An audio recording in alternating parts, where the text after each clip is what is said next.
ஆண்டவராகிய இயேசு கிறிஸ்துவின் இன்ப இனிய நாமத்தில் உங்கள் அனைவருக்கும் என் அன்பின் வாழ்த்துக்கள். இன்றைக்கு நாங்கள் கடற்கரை ஓரமாக வந்திருக்கிறோம்.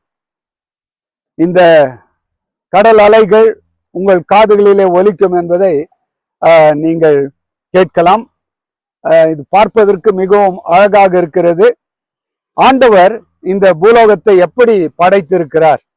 இந்த கடல் அலைகள் ஏறத்தாழ 6000 வருடங்களாக ஓடிக்கொண்டே இருக்கிறது. அதை யாராலும் என்ன செய்ய முடியாது, நிறுத்த முடியாது, ஆண்டவர் ஒருவரை தவிர. அவருடைய நாமத்திற்கு துதி கன மகிமை இன்றும் என்றும் சதா காலம் உண்டாயிருக்கட்டும். என்னுடைய காணொலியை காத்து அநேகருக்கு ஷேர் செய்வதற்காக நான் நன்றியை தெரிவித்துக் கொள்கிறேன். இந்த விவிலியம் விஞ்ஞானமும் என்ற இந்த தலைப்பின் கீழே பரிசுத்த வேதாகமத்தின் ரகசியங்களை நாம் ஆராய்ந்து வருகிறோம். முதலாவது ரட்சிப்பின் திட்டம், இரண்டாவது ரட்சிப்பின் திட்டம் மனுஷனுக்கு எப்படி இருந்தது, இந்த பூலோகத்து மக்களுக்கு எப்படி இருந்தது என்று நாம் பார்த்தோம். இன்றைக்கு மூன்றாவது ரட்சிப்பின் திட்ட காலத்துல வாழக்கூடிய நமக்கு எப்படி இருக்கிறது, எதற்காக இந்த மூன்றாவது கால ரட்சிப்பின் திட்டம் என்று நான் உங்களுக்கு சொல்ல ஆசைப்படுகிறேன் என்றால், இயேசு கிறிஸ்து சீஷர்களை பார்த்து சொன்ன காரியம், இந்த சுவிசேஷம் என்ன செய்ய வேண்டும், பூலோகம் எங்கும் பரவ வேண்டும் அப்படி என்று சொன்னார். ஆனால் 100 வருடத்துக்குள் அவர்கள் அன்றைக்கு இருந்த பூலோகத்து மக்களுக்கு என்ன செய்து விட்டார்கள், பரப்பி விட்டார்கள். அப்படி பரப்பிவிட்ட பட்சத்தில் தானே ஆண்டவர் யோவானுக்கு என்ன செய்கிறார், தரிசனம் கொடுக்கிறார். அந்த யோவானுக்கு கொடுக்கப்பட்ட அந்த தரிசனம் தான் 3 தூதருடைய தூது. அதை வெளிப்படுத்தின விசேஷம் 14ஆம் அதிகாரத்துல நாம் வாசிக்கிறோம். அந்த 14வது அதிகாரத்துல 3 தூதருடைய தூது என்ன செய்கிறது இருக்கிறது. அதை நாம் அனைவரும் முத்தூது என்று சொல்லுகிறோம். அதுல முதலாவது தூது என்ன, அதாவது நியாய தீர்ப்பு கொடுக்கும் வேளை வந்தது. வானத்தையும் பூமியையும் சமுத்திரத்தையும் நீரூற்றுகளையும் உண்டாக்கினவரையே தொழுது கொள்ளுங்கள். அது மாத்திரமல்ல, இந்த நித்திய சுவிசேஷத்தை என்ன செய்யுங்கள், பூலோகம் எங்கும் அறிவியுங்கள் என்று சொல்லுகிறார். அப்படி என்றால் சுவிசேஷத்திற்கு ஒரு விளக்கம் இருக்கிறது, நித்திய சுவிசேஷத்திற்கு ஒரு விளக்கம் இருக்கிறது. சுவிசேஷம் வந்த பொழுது அங்கே கற்பனைகள் என்ன செய்யப்பட்டது, மங்கலாக்கப்பட்டது. காரணம் என்ன, சபையானது 2வது கற்பனையை எடுத்து விட்டது, 4வது கற்பனையை மாற்றிவிட்டது. ஆனால் இந்த 3வது ரட்சிப்பின் கால திட்டத்திற்கு நாம் வரும்பொழுது ஆண்டவர் என்ன செய்கிறார், மறுபடியும் இந்த முழு வேதாகமத்தை நம்முடைய கரத்திலே கொண்டு வருகிறார். அங்கே நீங்கள் சரித்திரத்திலே பார்க்கும்பொழுது ஜெர்மனியிலும் மற்றும் பல நாடுகளிலும் புரட்சிக்காரர்கள், ரிஃபார்மர்ஸ் என்ன செய்கிறார்கள், எழும்புகிறார்கள். அவர்கள் பரிசுத்த வேதாகமத்தை அநேக மக்களுக்கு கொண்டு செல்லுகிறார்கள். கத்தோலிக்க சபையினால் என்ன செய்யப்படும், ஒன்றும் செய்ய முடியவில்லை.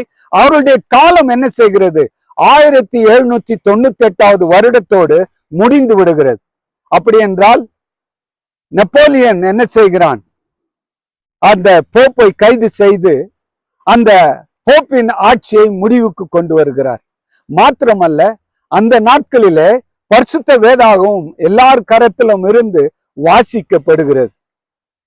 அப்படி வாசிக்கும் பொழுது தான் வில்லியம் மில்லர் என்பவர் என்ன செய்கிறார், பரிசுத்த வேதாகமத்தை வாசித்து அந்த தீர்க்க தரிசனங்களை புரிந்து கொள்ள ஆரம்பிக்கிறார். அதுல இருக்கப்பட்ட ஒரு முக்கியமான ஒரு தீர்க்க தரிசனம் என்ன, 2300 ராப்பகல் தீர்க்க தரிசனம்.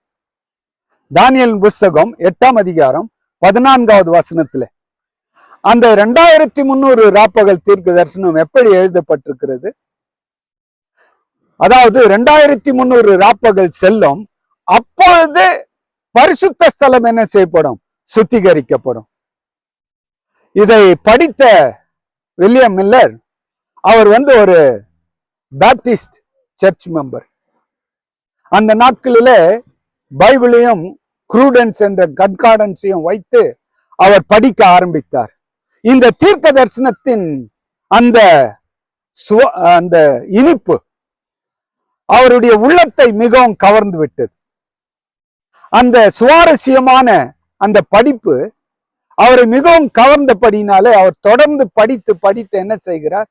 ஆண்டவருக்கு தன்னை ஒப்பு கொடுக்கிறார். ஒரு காலத்திலே அவர் கடவுளை நம்பாத ஒரு மனுஷன் இந்த பரிசுத்த வேதாமத்தை படித்ததன் மூலமாக ஆண்டவர் இந்த அண்ட சராசரத்தை படைத்திருக்கிறார் என்பதை உணர்ந்து அந்த தீர்க்க தரிசனங்களை படிக்க ஆரம்பித்தார். அப்படி படிக்க ஆரம்பித்த அவர் கடைசியில என்ன செய்கிறார்? என்னை யாராவது பிரசங்கிக்க அழைத்தால் நான் இந்த பிரசங்கத்தை செய்வேன் என்று தனக்குள்ளே ஜெபித்துக் கொள்கிறார். அதற்கேற்றவாறு அவரும் ஒரு ஆலயத்துல பிரசங்கிக்க அழைக்கப்படுகிறார். பிரசங்கியார் ஒருவர் வராத காரணத்தினால் அவர் அழைக்கப்பட்டு முதலாக இந்த பிரசங்கத்தை அவர் பண்ணுகிறார். அப்படி அவர்கள் கேட்ட பொழுது, அதாவது 2300 ராப்பகல் தீர்க்க தரிசனம் கிறிஸ்துக்கு முன்னால் 457 ஆரம்பித்து 1843 வருடத்துல என்ன செய்கிறது? முடிவடைந்து 1844 மார்ச் 22 ஆண்டவர் வருகிறார் என்பதை பிரசங்கிக்கிறார். இதனுடைய முழு விளக்கத்தை பார்ப்போம். காரணம் என்றால் இந்த 3வது ரட்சிப்பின் திட்டத்தை நான் சுருக்கமாக சொல்ல ஆசைப்படுகிறேன். பின்பு எல்லாவற்றையும் விவரமாக படிக்கலாம். அதை கேட்ட மக்கள் மிகவும் ஆச்சரியப்பட்டு அவருடைய வார்த்தைக்கு இணங்கி அவர்கள் கடவுளை சந்திக்க ஆயத்தப்படுகிறார்கள். கதையை சுருக்கமாக சொல்ல வேண்டும் என்றால், ஆண்டவர் என்ன செய்யவில்லை? 1844 அக்டோபர் 22 அவர் என்ன செய்யவில்லை? வரவில்லை. இப்படி ஏமாற்றம் அடைந்த மக்கள் ஒரு சிலர் என்ன செய்கிறார்கள்? சபை விட்டு போய்விட்டார்கள். ஒரு சிலவர் நாஸ்திகர்களாக போய்விட்டார்கள். ஒரு சிறு கூட்டம் மாத்திரம் பரிசுத்த வேதாமத்தை உட்கார்ந்து படிக்க ஆரம்பிக்கிறார்கள். அப்படி என்றால் அவர்கள் முக்கியமாக எடுத்துக்கொண்ட தலைப்பு ஆசரிப்பு கூடாரம். காரணம் என்ன? 2300 ராப்பகல் செல்லும். அப்பொழுது பரிசுத்த ஸ்தலம் சுத்திகரிக்கப்படும். அப்படி என்றால் பரிசுத்த ஸ்தலம் எங்கே இருக்கிறது, அது எதற்காக வந்தது என்பதை அவர்கள் படிக்க படிக்க படிக்கத்தான் அவர்களுக்கு ஒரு உண்மையான சத்தியம் வெளிப்படுகிறது. அது என்ன சத்தியம்? ஆசரிப்பு கூடாரத்தினுடைய சத்தியம். அந்த ஆசரிப்பு கூடாரத்தினுடைய சத்தியம் அவருடைய உள்ளத்தை தொடுகிறது. அந்த ஆசரிப்பு கூடாரத்தின் சத்தியம் எப்படி இயேசு கிறிஸ்துவுக்கு தொடர்பாக இருக்கிறது என்பதை அவர்கள் படித்து கடைசியாக அவர்கள் மகா பரிசுத்த ஸ்தலத்திற்கு வரும்பொழுது தான் அங்கே ஆண்டவருடைய கற்பனையின் மகிமையை என்ன செய்கிறது? கண்டுபிடிக்கப்படுகிறது. முக்கியமாக வெளிப்படுத்தல் 14ஆம் அதிகாரம் 12வது வசனத்தில் என்ன வாசிக்கிறோம்? இயேசு கிறிஸ்துவை விசுவாசிக்கிறவர்களும் ஆண்டவருடைய கற்பனைகளை கை கொள்ளுவர்களும் ஆகிய பரிசுத்தவான்களுடைய பொறுமை இதிலே விளங்கும் என்று வாசிக்கிறார்கள். அப்படி என்றால் அவர்கள் இயேசு கிறிஸ்து மேல் விசுவாசம் வைத்திருக்கிறார்கள். அப்படி என்றால் இந்த பரிசுத்த 10 கற்பனையுடைய சத்தியம் என்ன என்பதை ஆராய்ந்து படிக்கிறார்கள். அப்பொழுது தான் அவர்களுக்கு தெரிய வருகிறது, 2வது கற்பனை விளக்கப்பட்டும் 4வது கற்பனை மாற்றப்பட்டதுமாக இருக்கிறது. ஆகவே இந்த மாபெரும் உண்மையை அவர்கள் அறிந்து கொண்டு அதற்கப்புறம் ஒவ்வொரு சத்தியமாக கண்டுபிடிக்கிறார்கள். கிறிஸ்துவுக்குள் அன்பானவர்களே, இந்த காலத்துல ரட்சிப்பின் திட்டம் என்ன செய்யப்படுகிறது? ரட்சிப்பின் கால திட்டம் மாற்றப்படுகிறது. அப்படி என்றால் மோசேயின் காலத்திலே ஆடு வெட்டி பலி செலுத்தினால் ரட்சிப்பு உண்டு, மேசியா வருகிறார் என்று நம்ப வேண்டும். 2வது காலத்துல இயேசு கிறிஸ்து தான் ரட்சகர் என்று சொந்த ரட்சகராக ஏற்றுக்கொண்டு தங்களை ஒப்பு கொடுத்து இரத்த சாட்சியாக மறிக்க வேண்டும். 3வது காலத்திலே இயேசு கிறிஸ்துவை கடவுள் என்று விசுவாசித்து, தேவனுடைய குமாரன் அல்ல, மனுஷ குமாரன் அல்ல, அவர் அல்பாவும் ஒமேகாவும் ஆதியும் அந்தமான கடவுள் என்று விசுவாசித்து அவர் தன்னுடைய கரத்தினாலே, சொந்த கரத்தினாலே எழுதி கொடுத்த அந்த 10 கற்பனையை கை கொள்ளுகிறவர்களுக்கு தான் பரலோகம். அதுதான் 3வது ரட்சிப்பின் திட்டம். காரணம் என்ன?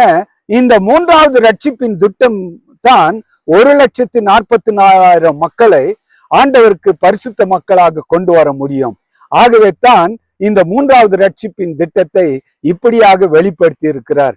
ஆகவே கிறிஸ்துவுக்குள் அன்பானவர்களே, இந்த கடைசி காலத்துல நாம் 3வது ரட்சிப்பின் திட்டத்தின் காலத்திலே வாழ்ந்து வருகிறோம்.